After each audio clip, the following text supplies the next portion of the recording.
que vous allez bien.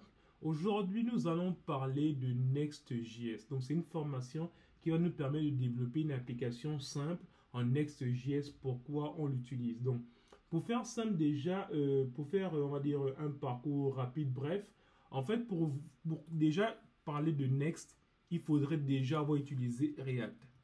Donc, on parle de React.js, peu importe. Donc, vous voyez ce framework-là qui a été développé par Meta ou Facebook, qui est, on va dire, une librairie open source. Donc, en fait, il faut déjà maîtriser React avant de pouvoir utiliser Next.js. Si vous n'avez pas fait du React, soit on fera une formation rapide aussi sur React, mais vous ne devez forcément avoir utilisé React avant de parler de Next.js. Donc, une chose est sûre, c'est que si vous voulez vous lancer, déjà, comme on disait, pour utiliser Next.js, il faudrait déjà avoir des bases déjà solides, pas loin d'être avancé au niveau maintenant de React.js. Donc, tu connais React, mais tu as l'impression qu'il te manque peut-être quelque chose pour faire des sites web complets. Bon, genre des sites qui sont ultra rapides, des sites qui sont bien référencés, qui sont prêts pour la prod. Alors, bienvenue dans le monde de Next.js. Donc, ici, Next.js, concrètement, qu'est-ce que c'est?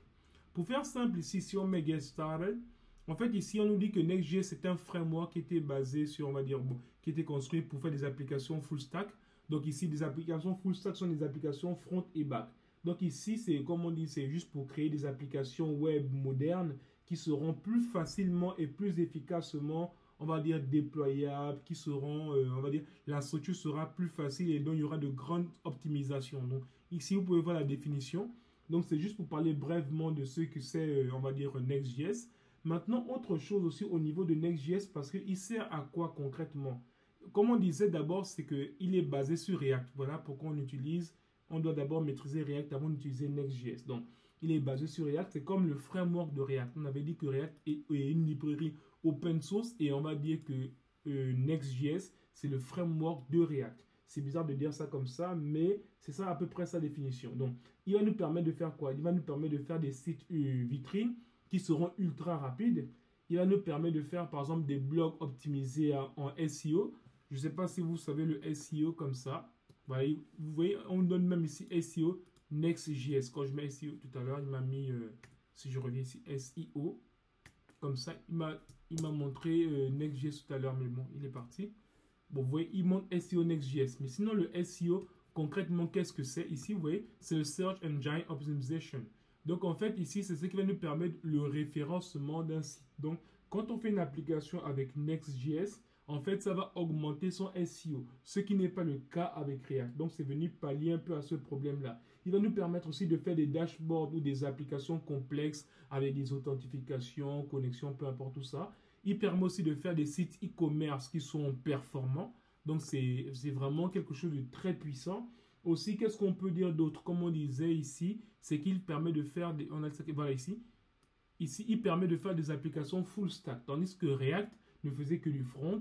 Et quand on voulait faire du back, on avait besoin de partir sur du Node.js ou peu importe le framework back utilisé. Mais là, grâce avec Next.js, il peut faire et le front et le back. Donc, c'est ce qu'on peut vraiment dire, on va dire vraiment dire de Next.js. Simplement, si vous avez des questions, n'hésitez pas. Maintenant, quels sont les sites aussi ou bien des applications qui utilisent Next.js? Il y a déjà, vous connaissez, il y a Netflix. Donc, Netflix ici, il utilise Next.js.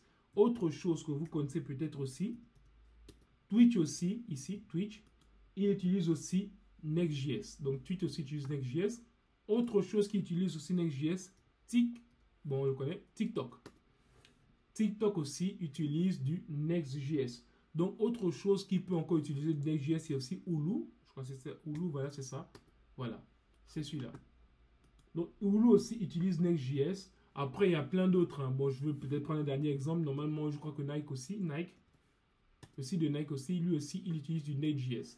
Donc, en fait, c'est déjà pas mal de sites. Après, oula, qu'est-ce qui se passe là? Ouais, qu'est-ce qui s'est passé là? Je ne sais pas ce que c'est, mais bon, je ne sais pas. Mais bon, en tout cas, le site officiel de Nike utilise Next.js. Voilà, celui-là. Oula, ok, d'accord. C'était juste parce que c'était en fond noir, donc je ne voyais pas bien. Ok, très bien. Donc, voici ce site aussi, il utilise du Next.js. Donc, il y a déjà un peu ces sites-là. Et qui a créé en fait Next.js? Pour faire simple, en fait, c'est, on va dire, c'est Vercel. Vercel, voilà. Et donc, c'est comme l'hébergeur qui va nous permettre de pouvoir aussi héberger facilement des sites en Next.js. Donc, ici, c'est ce qu'on peut retenir facilement de Next.js. Donc, aussi, Next.js, comme on disait, il y a des avantages. Donc, Next.js, il a des avantages et aussi des inconvénients. Donc, on en parlera à partir de la prochaine vidéo pour ne pas être très long sur la vidéo. Merci.